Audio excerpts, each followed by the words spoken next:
Ich erstarrte auf halber Höhe der Treppe. Die Stimme meines Mannes drang fest und klar aus dem Schlafzimmer. Die Worte trafen mich wie ein Stich. Sie ist nur eine kostenlose Dienstmagd, mehr nicht. Mein Herz hämmerte. Der Wäschekorb zitterte in meinen Händen. 4 Jahre lang war ich diese Treppe hunderte Male hinaufgestiegen, hatte ihm seine Mahlzeiten, seine Medikamente und seine Hoffnungen auf Genesung gebracht. Doch als ich die Türschwelle erreichte, raubte mir der Anblick, der mich erwartete, beinahe die Kraft in den Beinen. Markus stand aufrecht neben dem Bett, nicht gestützt, nicht kämpfend. Er stand kerzengerade da, das Handy ans Ohr gepresst und lachte über etwas, das die Person am anderen Ende sagte. Seine Beine, dieselben Beine, die ich jeden Abend massiert hatte, während ich betete, dass das Gefühl zurückkehren möge, trugen sein Gewicht perfekt. »Keine Sorge, Schatz«, fuhr er fort, immer noch mit dem Rücken zu mir. »Sie hat keine Ahnung, noch 4 Jahre so weiter und ich habe alles unter Dach und Fach. Dann können wir endlich zusammen sein.« Der Wäschekorb glitt aus meinen tauben Fingern. Saubere Wäsche verteilte sich wie gefallener Schnee auf dem Flurboden, aber ich rührte mich nicht. Ich konnte nicht atmen. Ich konnte nicht denken. Mein Ehemann seit 8 Jahren, der Mann, für den ich meine Karriere, meine Träume, mein ganzes Leben geopfert hatte, hatte mich belogen.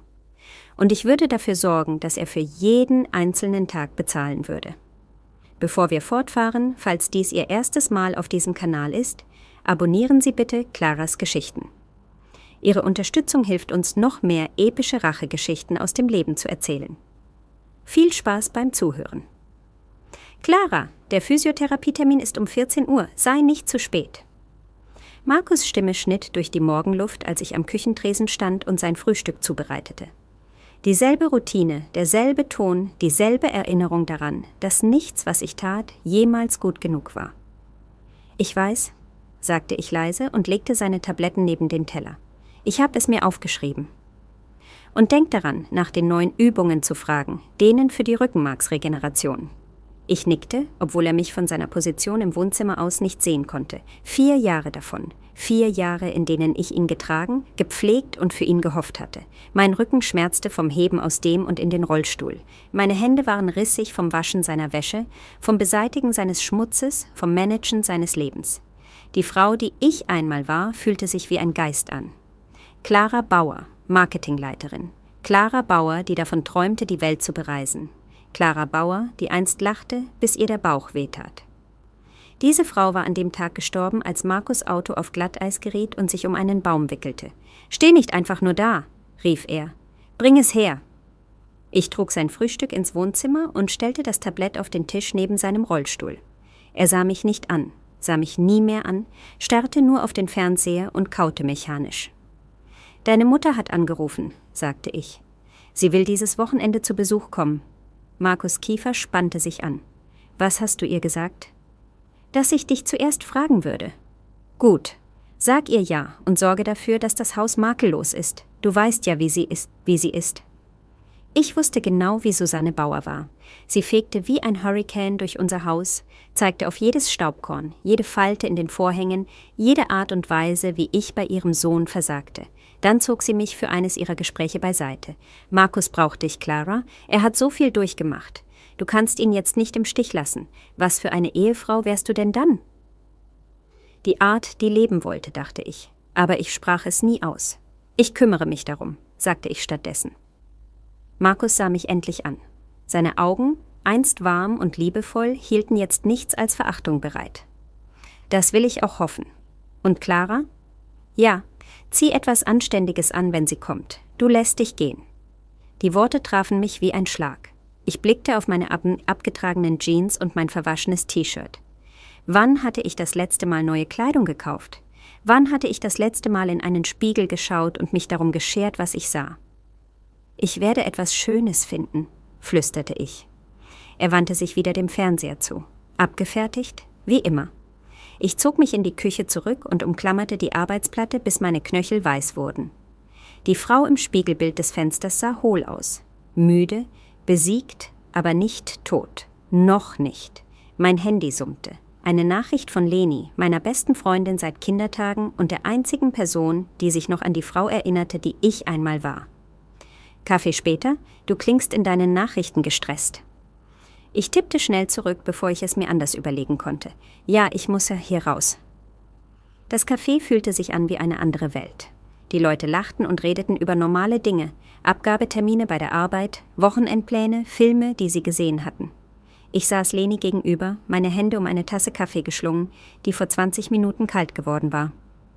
»Clara, du siehst erschöpft aus«, sagte Leni, ihre Stimme sanft, aber besorgt. »Wann hast du das letzte Mal etwas für dich getan?« Ich versuchte mich zu erinnern. »Ich weiß nicht. Es ist schwer, ihn lange allein zu lassen. Was ist mit Verhinderungspflege? Oder frag doch Susanne, ob sie hilft.« Ein bitteres Lachen entfuhr mir. »Sie hilft, indem sie mir alles sagt, was ich falsch mache. Und Verhinderungspflege kostet Geld, das wir nicht haben. Markus kontrollierte unsere Finanzen jetzt vollständig. Jeder Cent wurde abgerechnet, jede Ausgabe in Frage gestellt. Ich bekam ein Haushaltsgeld für Lebensmittel und Haushaltsartikel. Alles andere erforderte seine Erlaubnis. Das ist nicht gesund, Clara, für keinen von euch. Er braucht mich.« Die Worte kamen automatisch, nach Jahren von Susannes Schuldzuweisungen einprogrammiert. »Und was brauchst du?« Die Frage hing in der Luft. Wann hatte ich aufgehört, darüber nachzudenken, was ich brauchte? Ich habe ein Gelübde abgelegt, Leni, in Krankheit und in Gesundheit. Gelübde gelten in beide Richtungen. Hält er sein Versprechen ein, dich zu lieben und zu ehren? Ich dachte an die Interaktion von heute Morgen, die ständige Kritik, die Art, wie er mich ansah, als wäre ich nichts weiter als eine Unannehmlichkeit. »Es ist schwer für ihn«, sagte ich schwach. »Er hat so viel verloren.« Leni griff über den Tisch und legte ihre Hand auf meine. »Du hast auch Dinge verloren, Clara. Deine Karriere, deine Träume, dich selbst. Das zählt auch.« Tränen stiegen mir in die Augen. Ich blinzelte sie schnell weg. Weinen war ein Luxus, den ich mir nicht leisten konnte. Markus hasste es, wenn ich weinte. »Ich sollte gehen«, sagte ich und schaute auf meine Uhr. »Er braucht bald seine Nachmittagsmedikamente.« »Clara, warte!« Lenis Griff um meine Hand wurde fester. »Versprich mir etwas. Wenn es schlimmer wird, wenn du Hilfe brauchst, rufst du mich an. Tag oder Nacht.« Ich nickte, obwohl wir beide wussten, dass ich es nicht tun würde. Ich war so lange am Ertrinken gewesen, dass ich vergessen hatte, wie man nach einem Rettungsanker greift. Aber als ich nach Hause fuhr, hallten Lenis Worte in meinem Kopf nach. »Und was brauchst du?« Ich dachte immer noch darüber nach, als ich in die Einfahrt einbog und Susannes Auto draußen parken sah. Sie war natürlich zu früh gekommen. Durch das Wohnzimmerfenster konnte ich ihre animierten Gesten sehen, als sie mit Markus sprach. Ihre Hände flogen durch die Luft, ihr Mund bewegte sich schnell. Markus nickte zustimmend und blickte gelegentlich zur Tür. Sie sprachen über mich. Ich konnte es spüren. Ich saß noch eine Minute im Auto und sammelte Kraft. Dann schnappte ich mir meine Handtasche und ging hinein, wobei ich das Lächeln aufsetzte, das ich in 4 Jahren Übung perfektioniert hatte. »Susanne, du bist früh dran. Was für eine schöne Überraschung.« Markus' Mutter drehte sich zu mir um, ihre scharfen Augen musterten mich. »Clara, Liebes, du siehst müde aus. Kümmerst du dich auch um dich selbst?« Die Frage klang fürsorglich, aber ich hörte den Subtext. »Kümmerst du dich richtig um meinen Sohn?« »Mir geht es gut«, sagte ich, »nur beschäftigt mit Markus' Terminen und der Therapie.« »Natürlich, so eine hingebungsvolle Ehefrau.« Sie lächelte, aber es erreichte ihre Augen nicht. »Markus hat mir gerade erzählt, wie sehr er alles schätzt, was du tust.« Ich sah zu Markus. Er starrte auf den Fernseher, sein Kiefer in dieser vertrauten, gereizten Linie angespannt. »Kann ich dir einen Tee bringen?« bot ich an. »Das wäre reizend. Und Clara, wir müssen über Markus' langfristigen Pflegeplan sprechen.« Mein Magen sank. Langfristiger Pflegeplan? Das klang bedrohlich. In der Küche hantierte ich ungeschickt mit dem Wasserkocher. Meine Hände zitterten leicht. Durch die dünnen Wände konnte ich Susanne und Markus leise sprechen hören. Ich fing Fragmente auf. »Nicht nachhaltig. Andere Optionen. Was das Beste für dich ist.« Der Wasserkocher pfiff scharf und eindringlich. Ich goss den Tee mit mechanischer Präzision ein, mein Verstand raste. Was planten sie? Als ich mit dem Teetablett zurückkam, hatte sich Susanne auf den Stuhl neben Markus' Rollstuhl gesetzt. Sie sahen aus wie Verschwörer. »Setz dich, Liebes«, sagte Susanne und klopfte auf die Couch ihnen gegenüber. »Wir haben etwas Wichtiges zu besprechen.« Ich setzte mich auf die Kante des Kissens, jeder Muskel angespannt. »Clara«, begann Susanne, »wir haben über Markus' Zukunft nachgedacht. Seine Bedürfnisse werden mit der Zeit nur zunehmen.« »Seine Bedürfnisse sind in Ordnung«, sagte ich schnell. »Ich schaffe das?« »Natürlich schaffst du das, Liebes. Aber solltest du das müssen? Du bist noch jung. Du könntest wieder heiraten, Kinder haben, ein neues Leben aufbauen.« Die Worte trafen mich wie eiskaltes Wasser. »Ich will kein neues Leben. Ich will dieses hier, mit Markus.« Markus sah mich endlich an, und für einen Sekundenbruchteil dachte ich sehe etwas in seinen Augen aufblitzen. Schuld, Bedauern, aber es verschwand so schnell, dass ich es mir eingebildet haben könnte. »Es gibt ausgezeichnete Pflegeeinrichtungen«, fuhr Susanne fort. »Orte, an denen Markus rund um die Uhr professionelle Hilfe bekommen würde.« »Einrichtungen?« Meine Stimme brach. »Ihr wollt ihn in ein Heim stecken? Ich will, was das Beste für meinen Sohn ist«, sagte Susanne scharf. »Und im Moment ist das vielleicht nicht, sich zu Hause mit begrenzten Ressourcen abzumühen.« Begrenzte Ressourcen, begrenzte Ehefrau, begrenzt alles. »Wir kommen gut zurecht«, beharrte ich. Susannes Lächeln war herablassend. »Tust du das, Liebes? Markus erwähnte, dass du in letzter Zeit viel weinst, dass du überfordert wirkst.« Ich starrte Markus an. Wann hatte er mich weinen sehen? Ich wartete immer, bis ich allein war, normalerweise unter der Dusche, wo das Wasser meine Tränen verbergen konnte. »Ich bin nicht überfordert«, sagte ich. »Natürlich nicht«, beschwichtigte Susanne. »Aber denk darüber nach, Clara. Denk wirklich nach. Wäre Markus mit professioneller Pflege glücklicher? Wärst du glücklicher mit der Freiheit, dein Leben wieder aufzubauen?« Das Gespräch dauerte eine weitere Stunde, aber ich hörte kaum zu. Alles, woran ich denken konnte, war, wie Markus mich beobachtete, meine Momente der Schwäche katalogisierte und seiner Mutter Bericht erstattete, als wäre ich eine versagende Angestellte. Nachdem Susanne gegangen war, fiel eine schwere Stille über das Haus. Markus hatte sich für seinen Mittagsschlaf in sein Schlafzimmer zurückgezogen. Ich stand in der Küche und wusch mechanisch die Teetassen. Mein Verstand drehte sich im Kreis. »Du könntest wieder heiraten, Kinder haben, ein neues Leben aufbauen.« Die Worte hätten sich wie ein Fluchtweg anfühlen sollen. Stattdessen fühlten sie sich an wie ein Verrat an meinen Gelübden, an der Liebe, die wir einst teilten. An dem Mann, der Markus war, bevor der Unfall Teile von uns beiden gestohlen hatte. Ich trocknete die letzte Tasse ab und stellte sie weg. Morgen würde ich wegen Optionen für die Verhinderungspflege anrufen. Vielleicht könnte ich Clara denken, wenn ich ein paar Stunden pro Woche weg wäre. Vielleicht könnte ich mich daran erinnern, wer Clara Bauer einmal war. Aber heute Abend würde ich Markus' Lieblingsessen kochen und so tun, als hätten mich Susannes Worte nicht bis ins Mark getroffen. Ich würde die hingebungsvolle Ehefrau sein, auch wenn es mich langsam umbrachte. Auch wenn ich mich manchmal fragte, ob es genau das war, was sie wollten.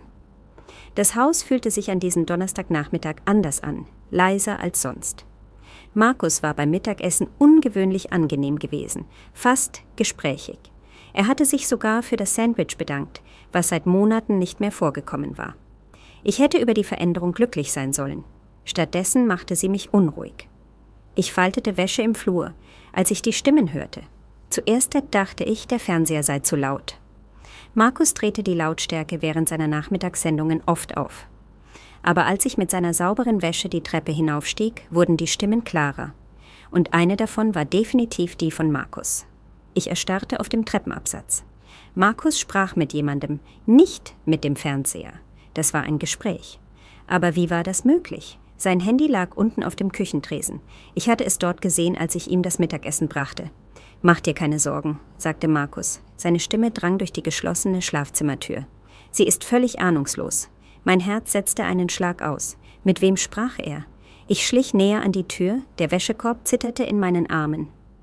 4 Jahre lang den Hilflosen spielen, fuhr Markus fort, und in seiner Stimme lag Belustigung, echte Belustigung. »Du solltest sie sehen, wie sie herumrennt wie eine verängstigte kleine Maus und alles tut, was ich ihr sage.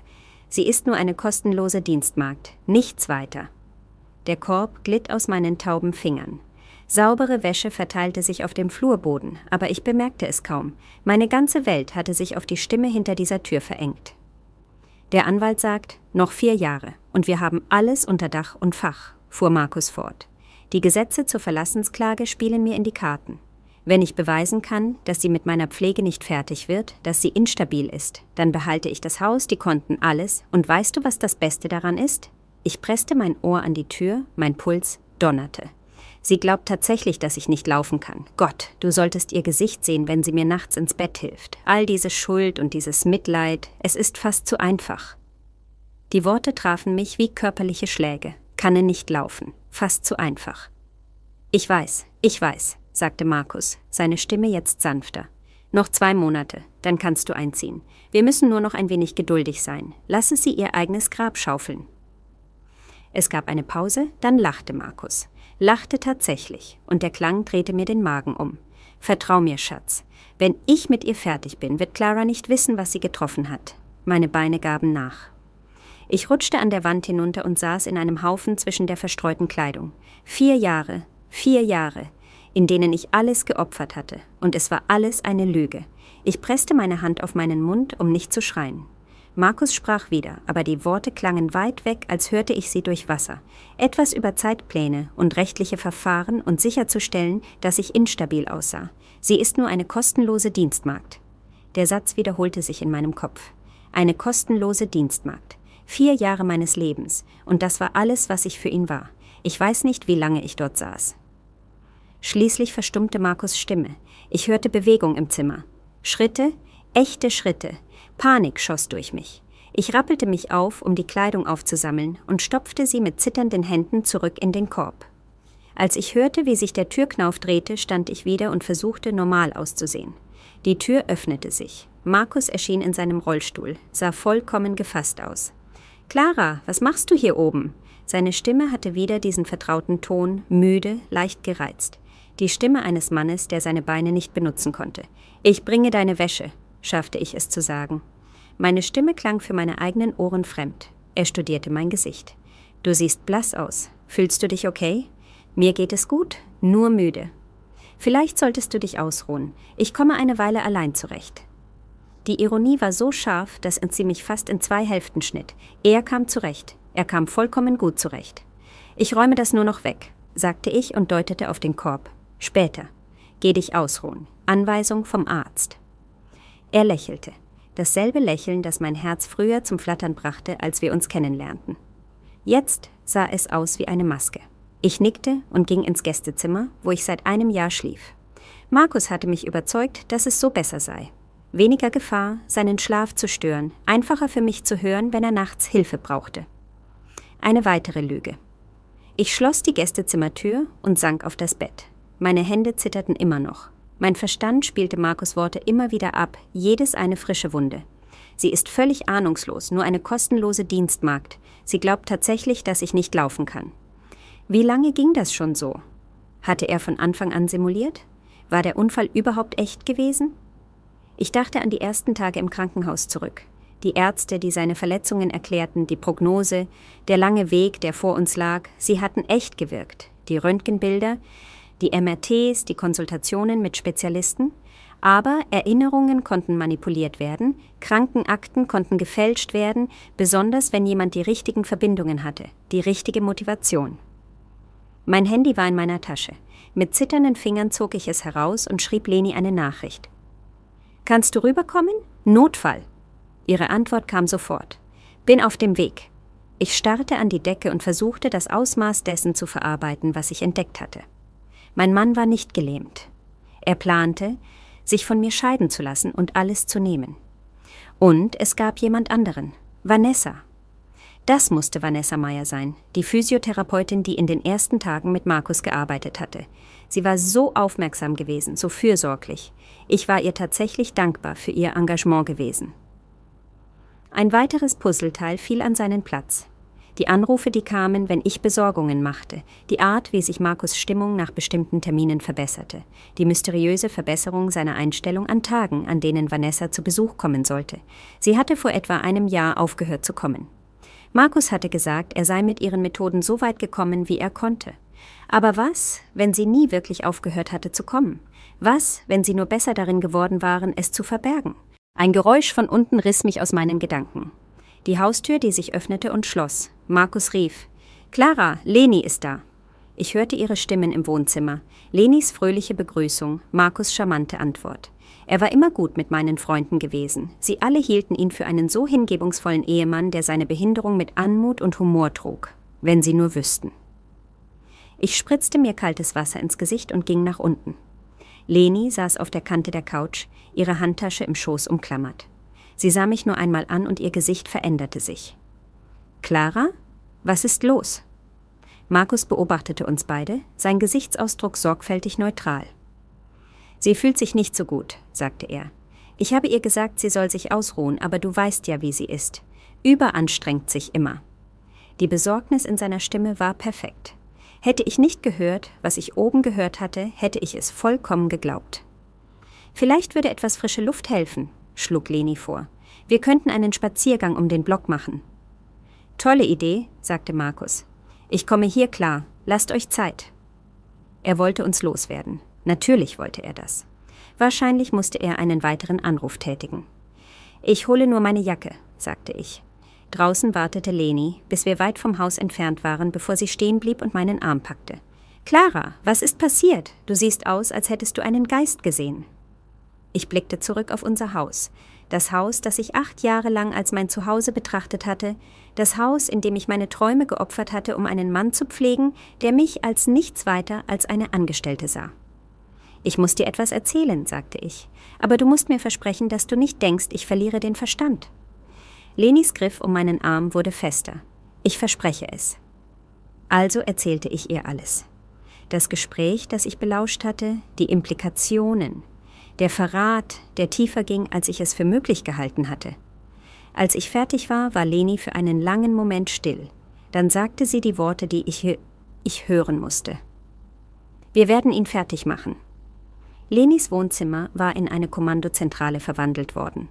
Akten waren auf ihrem Couchtisch ausgebreitet, ein Laptop stand neben Stapeln gedruckter Dokumente, 2 Handys luden auf dem Beistelltisch. 3 Wochen lang hatten wir einen Fall gegen meinen Mann aufgebaut, der ihn mit nichts zurücklassen würde. »Der Bericht des Privatdetektivs ist da«, sagte Leni und schob mir eine Aktenmappe zu. »Das wird dir nicht gefallen.« Ich öffnete die Mappe und verstand sofort ihre Warnung. Fotos fielen heraus. Markus und Vanessa in Restaurants, in einem Hotel Hand in Hand durch einen Park spazierend. Auf jedem einzelnen Foto war Markus aufrecht, bewegte sich normal und sah überhaupt nicht aus wie ein Mann, der seit 4 Jahren gelähmt war. »Wie lange?« fragte ich. »Den Daten nach zu urteilen, mindestens 18 Monate. Aber Toni glaubt, es geht noch weiter zurück. Der Hotelportier erinnert sich an sie von vor 2 Jahren. 2 Jahre. Während ich auf Schlaf verzichtete, um ihn zu pflegen, seine Beine massierte, ihm bei den grundlegendsten täglichen Aufgaben half, traf er sich mit einer anderen Frau in einem billigen Hotel. Es gibt noch mehr«, fuhr Leni fort. Sie öffnete den Laptop und zog einen Kontoauszug hoch.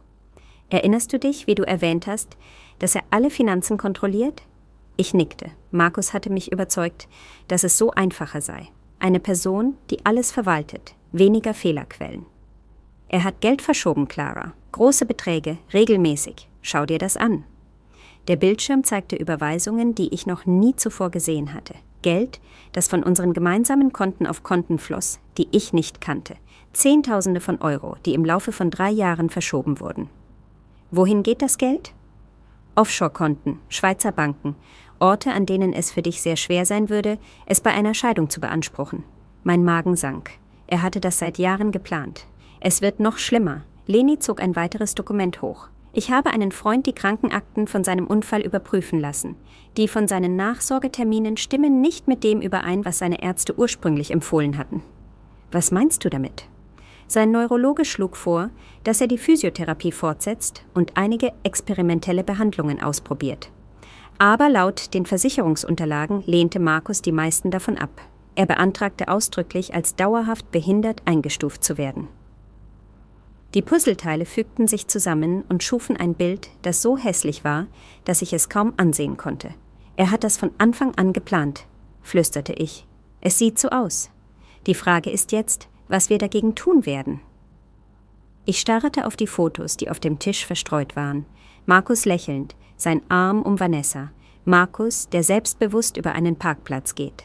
Markus, der Mann ist, in den ich mich verliebt hatte, nur nicht mit mir. »Ich will, dass er alles verliert«, sagte ich leise. »Das ist die richtige Einstellung. Aber wir müssen klug vorgehen. Ein falscher Zug und er könnte mit all dem Geld verschwinden.« Leni hatte recht.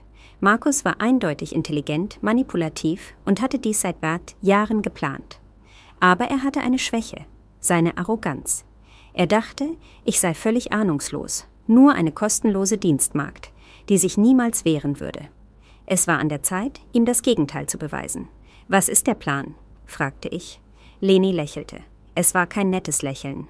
»Zuerst dokumentieren wir alles. Jede Lüge, jede Manipulation, jeden Cent, den er gestohlen hat. Dann warten wir auf den perfekten Moment, um die Falle zuschnappen zu lassen. Woher wissen wir, wann das ist? Vertrau mir, Männer wie Markus übertreiben es immer. Sie werden selbstsicher, schlampig. Wenn er das tut, werden wir bereit sein. In der nächsten Stunde verfeinerten wir unsere Strategie. Leni hatte Kontakte, Anwälte, Ermittler, Leute, die wussten, wie man mit Männern wie Markus umgeht. Ich würde weiterhin die hingebungsvolle Ehefrau spielen, während ich heimlich Beweise sammelte. Der schwierigste Teil war, nach Hause zu gehen und so zu tun, als hätte sich nichts geändert.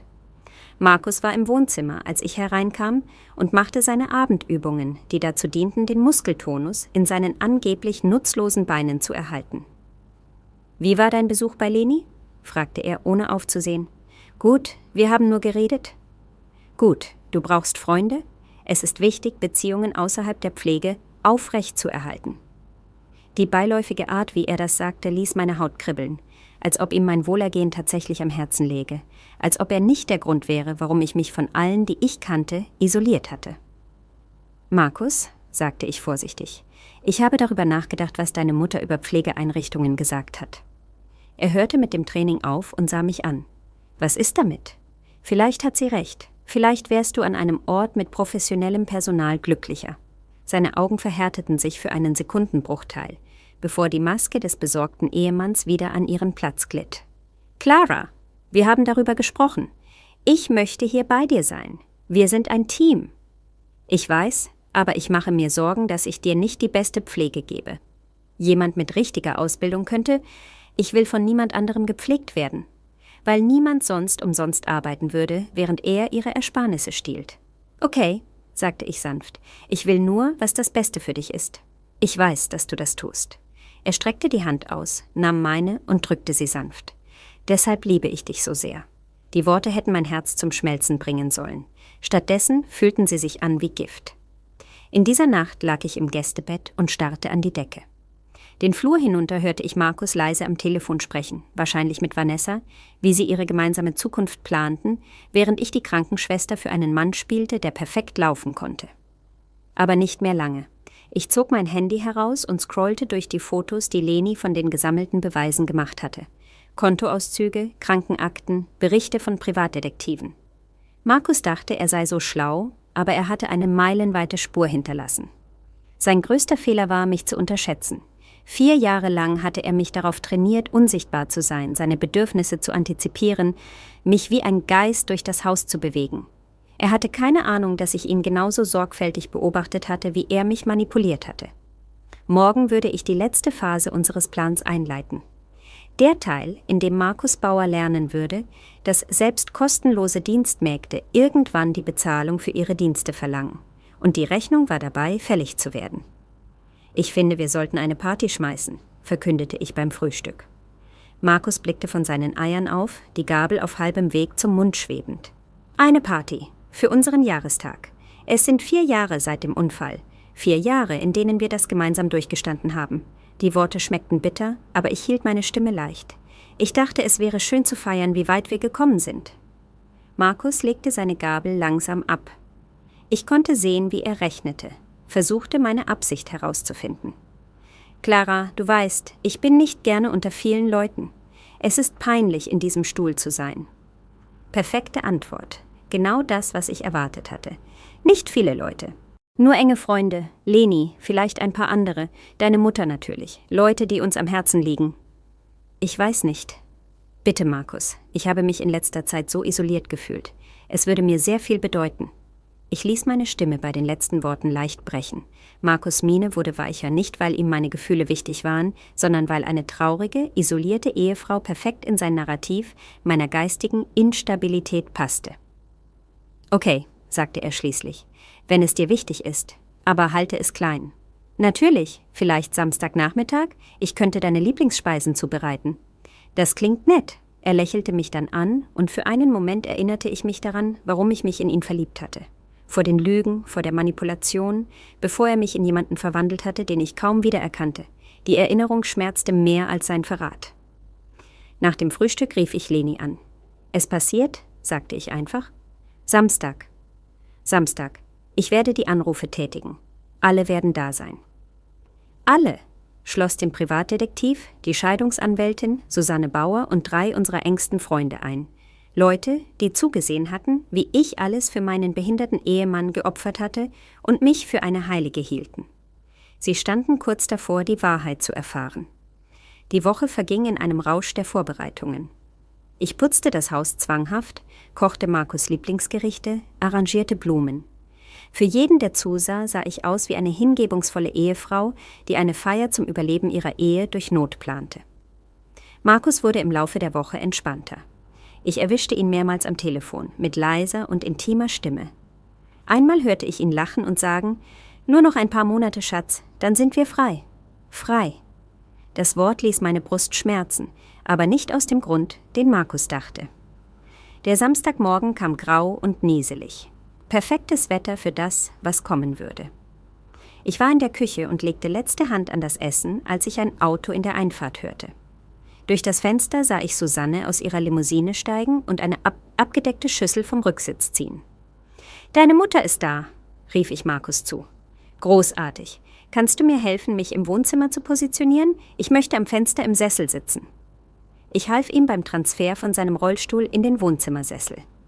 Eine Inszenierung, bei der ich den größten Teil seines Gewichts stützte, während er Schmerzlaute von sich gab und meine Schultern umklammerte.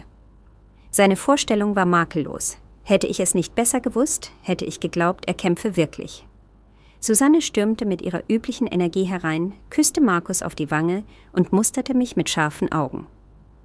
»Clara, du siehst müde aus. Nimmst du deine Vitamine?« »Mir geht es gut, Susanne. Danke, dass du gekommen bist.« »Natürlich, obwohl ich sagen muss, dass ich überrascht bin, dass du diesen Jahrestag feiern wolltest.« Sie deutete vage auf Markus' Beine, als ob seine Behinderung etwas zu Zartes wäre, um es direkt zu benennen.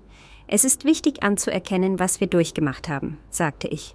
»Wie wir gewachsen sind.« Weitere Gäste trafen in der nächsten Stunde ein. Leni kam mit der Scheidungsanwältin, die als ihre Freundin Sarah vorgestellt wurde.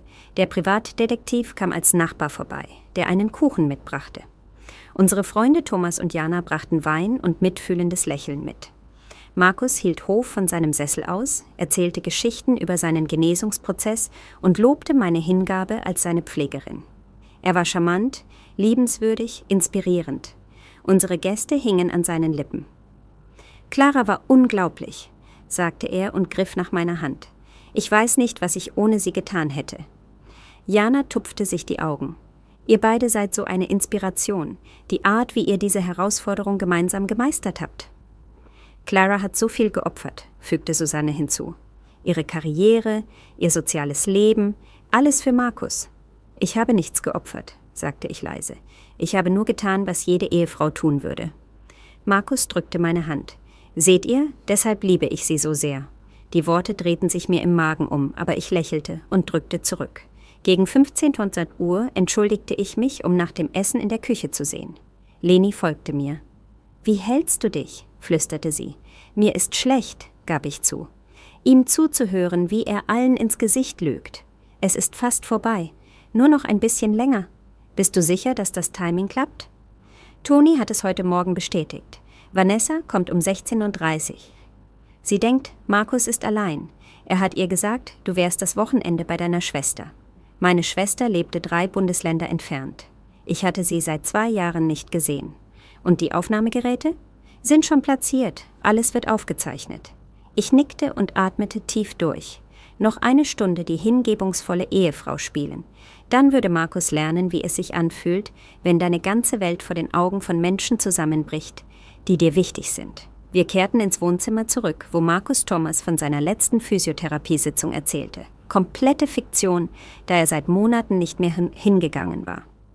Der Fortschritt ist langsam, sagte Markus. Aber die Ärzte sagen, es gibt noch Hoffnung.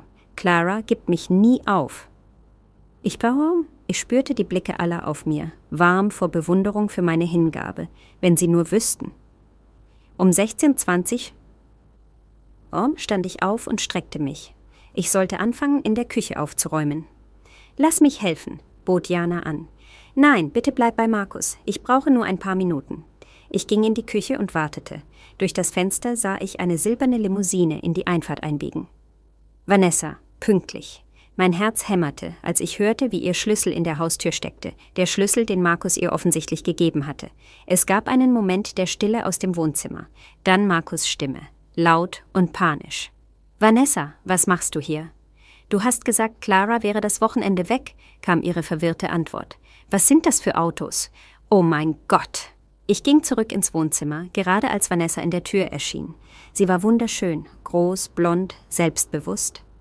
Alles, was ich einmal war, bevor mich 4 Jahre als Markus' kostenlose Dienstmagd zermürbt hatten.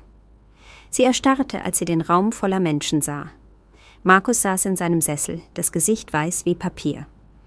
»Es tut mir leid«, stammelte Vanessa. »Ich wusste nicht, dass Sie Gesellschaft haben. Ich sollte gehen.« »Warten Sie«, sagte ich ruhig. »Gehen Sie nicht unseretwegen. Markus, willst du uns nicht deiner Freundin vorstellen?« Alle starrten jetzt. Susanne sah verwirrt aus. Unsere Freunde wechselten Blicke. Leni saß vollkommen still da, ihr Handy im Schoß und nahm alles auf. »Das ist Vanessa«, sagte Markus, seine Stimme angespannt. Meine frühere Physiotherapeutin. Ehemalige Physiotherapeutin«, korrigierte Vanessa schnell. »Ich wollte nur ein paar alte Geräte abgeben.« »Welche Geräte?« fragte ich freundlich. »Geräte für...« Sie stotterte. »Interessant, dass Sie einen Schlüssel zu unserem Haus haben«, fuhr ich fort. »Für eine ehemalige Physiotherapeutin.« Der Raum war jetzt totenstill. Jeder konnte die Spannung spüren, aber sie verstanden sie noch nicht. Markus umklammerte die Armlehnen seines Sessels. »Clara, vielleicht sollten wir das privat besprechen.« »Oh, ich denke, unsere Gäste würden dieses Gespräch sehr lehrreich finden«, sagte ich. »Besonders da wir feiern, wie weit du in deiner Genesung gekommen bist.« Ich ging zu Markus' Sessel und stellte mich hinter ihn, meine Hände auf der Rückenlehne wie eine unterstützende Ehefrau. »Sagen Sie mir, Vanessa«, sagte ich, »wie würden Sie in Ihrer professionellen Meinung Markus' Fortschritte bewerten? Seine Beweglichkeit speziell? Ich bin nicht sicher, was Sie meinen. Nun, als Sie mit ihm gearbeitet haben, war er von der Taille abwärts vollständig gelähmt. Korrekt? Unfähig zu gehen, zu stehen oder sein eigenes Gewicht zu tragen.« Vanessas Augen huschten zu Markus, dann zurück zu mir. Das war die anfängliche Diagnose. Ja. Und Ihrer Expertenmeinung nach würde ein Mann mit einer derartigen Rückenmarksverletzung jemals wieder laufen können? Selbst nach 4 Jahren? Die Frage hing wie eine Klinge in der Luft. Markus atmete jetzt schwer, seine Knöchel weiß an den Armlehnen des Sessels. »Die Genesung variiert«, sagte Vanessa schwach. »Manchmal kann es unerwartete Verbesserungen geben.« »Unerwartete Verbesserungen?«, wiederholte ich. »Wie zum Beispiel aufstehen und durch ein Zimmer gehen zu können? Vielleicht sogar zu einem Hotel gehen?« Susanne keuchte. Janas Weinglas glitt ihr aus den Fingern und zerschellte auf dem Parkettboden. »Clara«, sagte Markus, seine Stimme scharf vor Warnung. »Was tust du da?« »Ich stelle Fragen, Liebling, dieselben Fragen, die ich vor 4 Jahren hätte stellen sollen.« Ich blickte in die Runde auf die schockierten Gesichter unserer Gäste. »Seht ihr, ich habe kürzlich eine interessante Entdeckung gemacht. Wollt ihr alle davon hören?« Niemand antwortete, aber niemand ging auch. Sie waren erstarrt und warteten darauf, dass die Bombe platzt. Vor 3 Wochen brachte ich Markus seine Wäsche, als ich oben Stimmen hörte, Markus' Stimme, um genau zu sein. Er führte ein ziemlich angeregtes Gespräch mit jemandem am Telefon. Ich hielt inne und ließ die Andeutung wirken. Das Interessante war, als ich seine Schlafzimmertür erreichte, konnte ich ihn durch den Spalt sehen. Markus' Gesicht war grau geworden. »Clara, hör auf!« »Er stand«, fuhr ich fort, meine Stimme wurde stärker. Nicht gestützt, nicht kämpfend. Er stand vollkommen aufrecht neben seinem Bett und lachte in sein Telefon über seine kostenlose Dienstmagd, die zu dumm war, um herauszufinden, dass er seit 4 Jahren log. Die Stille war ohrenbetäubend. Susannes Hand war vor ihren Mund gepresst. Thomas und Jana starrten Markus an, als hätten sie ihn noch nie zuvor gesehen. »Das ist unmöglich«, flüsterte Susanne. Der Arzt sagte viele Dinge«, unterbrach ich. Aber Markus lehnte die meisten Behandlungen ab, die sie empfahlen. Er beantragte ausdrücklich, als dauerhaft behindert eingestuft zu werden. Ich blickte auf meinen Ehemann hinab, der jetzt in seinem Sessel zurückgepresst war, als versuchte er zu verschwinden. »Stimmt's, Markus? Du hast eine Art Zusammenbruch«, sagte Markus, aber seine Stimme war zittrig. »Der Stress, mich zu pflegen, es war zu viel. Du bildest dir Dinge ein.« Ich lachte, und der Klang war scharf genug, um Glas zu schneiden. Bilde ich mir die Kontoauszüge ein, die zeigen, dass du über 200.000 Euro auf Offshore-Konten verschoben hast? Bilde ich mir die Hotelquittungen ein, die Restaurantrechnungen, die Fotos? Ich nickte Leni zu, die aufstand und eine Aktenmappe aus ihrer Handtasche zog. Sie reichte sie Susanne. »Nur zu«, sagte ich. »Schau sie dir an.« Susanne öffnete die Mappe mit zitternden Händen. Das erste Foto zeigte Markus und Vanessa, wie sie Hand in Hand durch einen Park gingen. Markus war aufrecht, bewegte sich normal, lächelte. Susannes Gesicht verzog sich. »Markus, was ist das?« »Mama, ich kann das erklären.« »Kannst du?« fragte ich. »Kannst du erklären, warum du dich seit über 2 Jahren mit Vanessa triffst? Kannst du erklären, warum du vollkommen normal herumläufst, während ich auf einer Pritsche im Gästezimmer schlafe, aus Angst, dich länger als 1 Stunde allein zu lassen?« Weitere Fotos wurden jetzt herumgereicht. Markus in Restaurants. Markus, wie er in Autos steigt. Markus, der Mann ist, in den ich mich verliebt hatte. Nur nicht mit mir. 4 Jahre, sagte ich. Meine Stimme brach, trotz meiner Bemühungen, ruhig zu bleiben. 4 Jahre meines Lebens. Ich habe meine Karriere aufgegeben, meine Freunde, meine Träume. Ich habe mich in einen Schatten verwandelt, weil ich dachte, du brauchst mich. Tränen liefen mir jetzt über das Gesicht. Aber es war mir egal. Sollen sie sehen, was ihr geliebter Markus mir angetan hatte.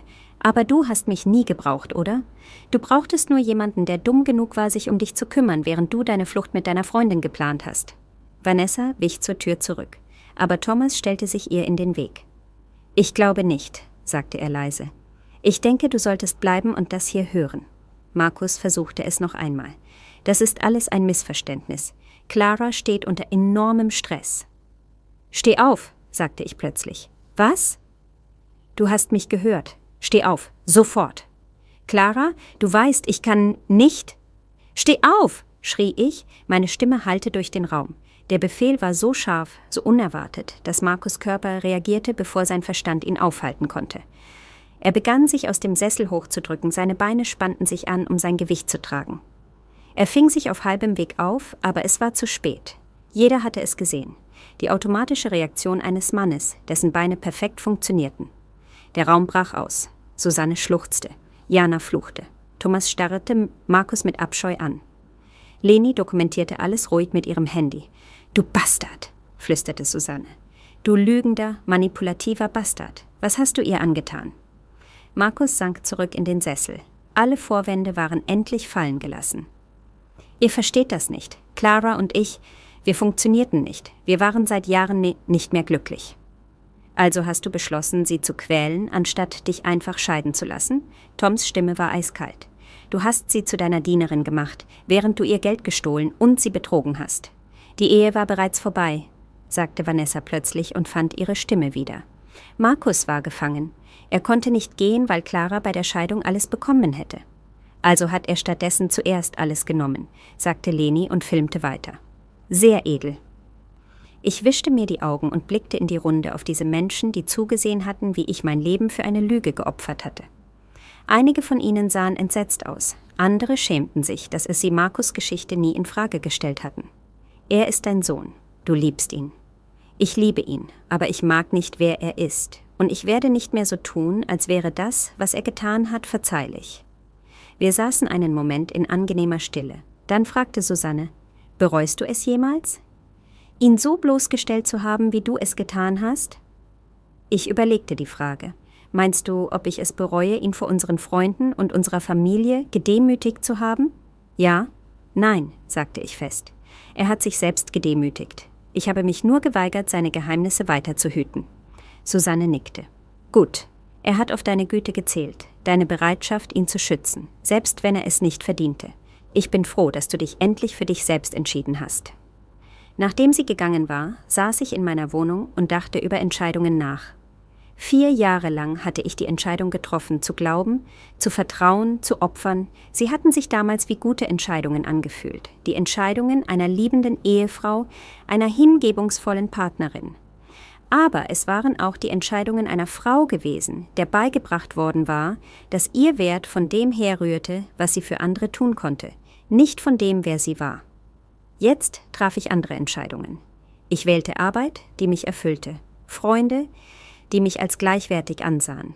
Einen Raum, der meine Persönlichkeit widerspiegelte. Kleine Entscheidungen, tägliche Entscheidungen, die sich zu einem Leben summierten, das authentisch meins war. Mein Telefon klingelte erneut. Die Anrufer-ID zeigte eine Nummer, die ich nicht kannte. »Clara Bauer Consulting«, antwortete ich. »Frau Bauer, hier ist Rebecca Scholz von der Staatsanwaltschaft. Wir untersuchen einen Fall von finanziellem Missbrauch älterer Menschen. Und Ihr Name wurde als jemand genannt, der uns helfen könnte, die Denkweise des Opfers zu verstehen.« »Natürlich, wie kann ich helfen?« Das Opfer ist eine 84-jährige Frau, deren Enkel sie davon überzeugt hat, er sei behindert und brauche sie, um seine Finanzen zu verwalten.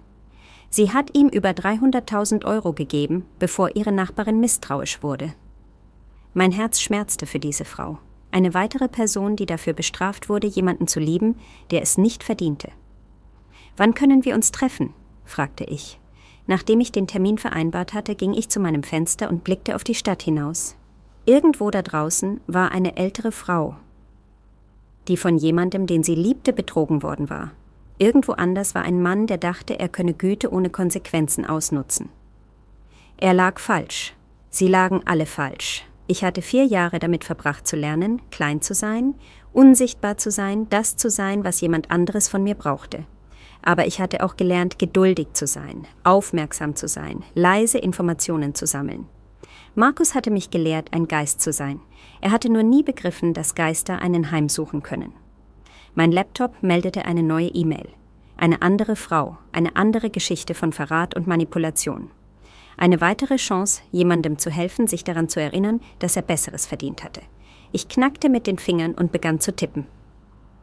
»Danke, dass Sie sich gemeldet haben. Das Erste, was Sie wissen müssen, ist dies. Was Ihnen passiert ist, war nicht Ihre Schuld. Das Zweite, was Sie wissen müssen, ist, dass es nicht das Ende Ihrer Geschichte sein muss.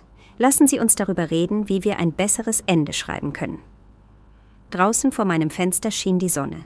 In meiner Wohnung war ich endlich ganz wach. Und ich hatte Arbeit zu tun. Der Gerichtssaal war voll besetzt. In der ersten Reihe saßen 3 Frauen, die nervös, aber entschlossen aussahen. Hinter ihnen Familienmitglieder und Freunde, die gekommen waren, um Unterstützung zu zeigen.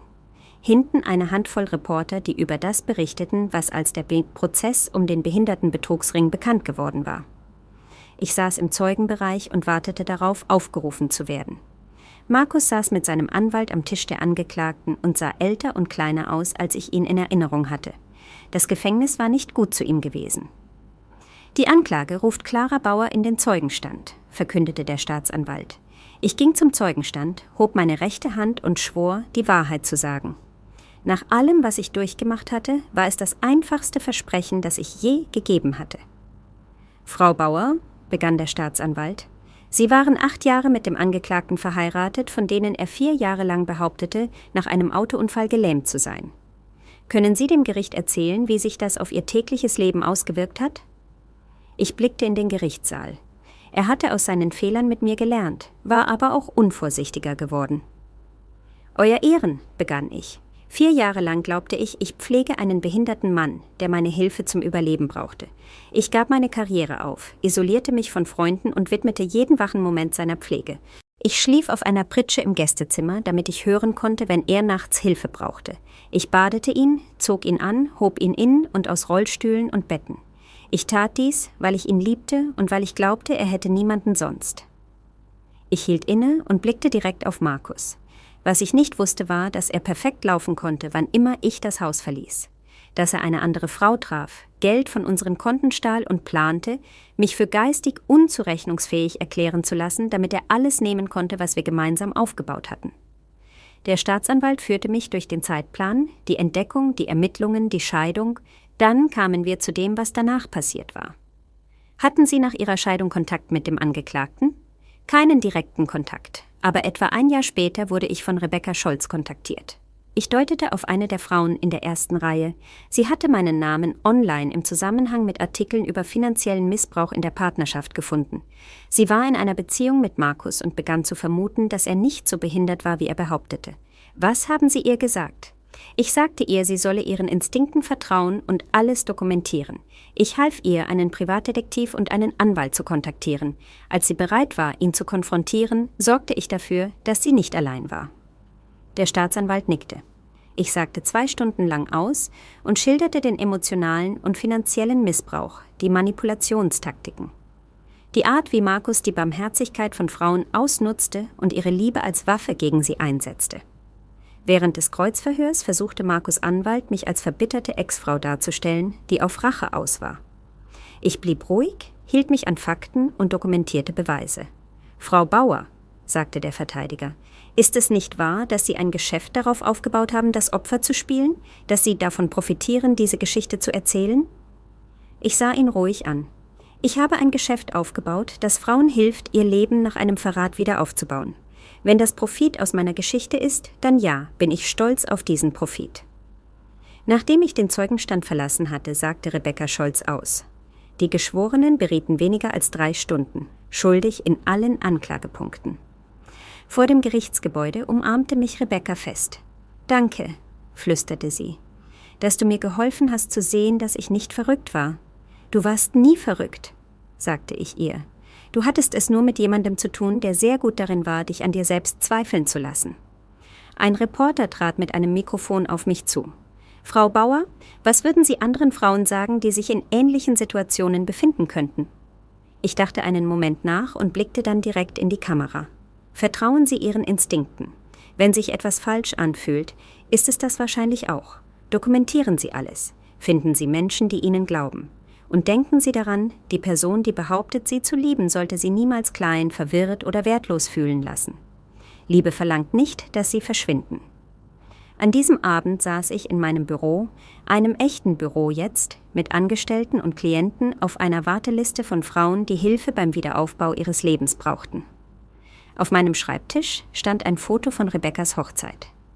Sie hatte einen Mann geheiratet, der sie genauso verehrte, wie sie war, der ihre Stärke feierte, anstatt ihre Güte auszunutzen. Vor 6 Jahren war ich ein Geist in meinem eigenen Leben gewesen, unsichtbar und jeden Tag mehr verblassend. Ich dachte, meine Geschichte handle von Opferbereitschaft und Ausdauer, davon, gut genug zu sein, um Liebe zu verdienen. Aber das war überhaupt nicht meine Geschichte. Meine Geschichte handelte davon zu lernen, dass Liebe dich nicht deine Seele kosten sollte. Es ging darum zu entdecken, dass manchmal die Menschen, die dich verletzen, dir genau beibringen, wer du werden sollst. Es ging darum zu erkennen, dass die Frau, die stark genug gewesen war, um 4 Jahre Lügen zu überleben, stark genug war, um aus der Asche etwas Schönes aufzubauen. Markus hatte mich eine kostenlose Dienstmagd genannt, als ob mich das wertlos machte. Er hatte sich im Wert geirrt. Aber in einer Sache hatte er recht. Ich war frei. Und ich fing gerade erst an. Vielen Dank, dass Sie sich diese Geschichte angehört haben. Die Erstellung dieser Inhalte erfordert viel Zeit und Mühe. Wenn Ihnen die Geschichte gefallen hat und Sie die Fortsetzung von Claras Geschichten unterstützen möchten, würden wir uns über eine kleine Spende sehr freuen. Jeder Beitrag hilft uns weiterhin, kraftvolle Erzählungen zu teilen. Informationen dazu finden Sie in der Videobeschreibung. Vielen Dank für Ihre Großzügigkeit.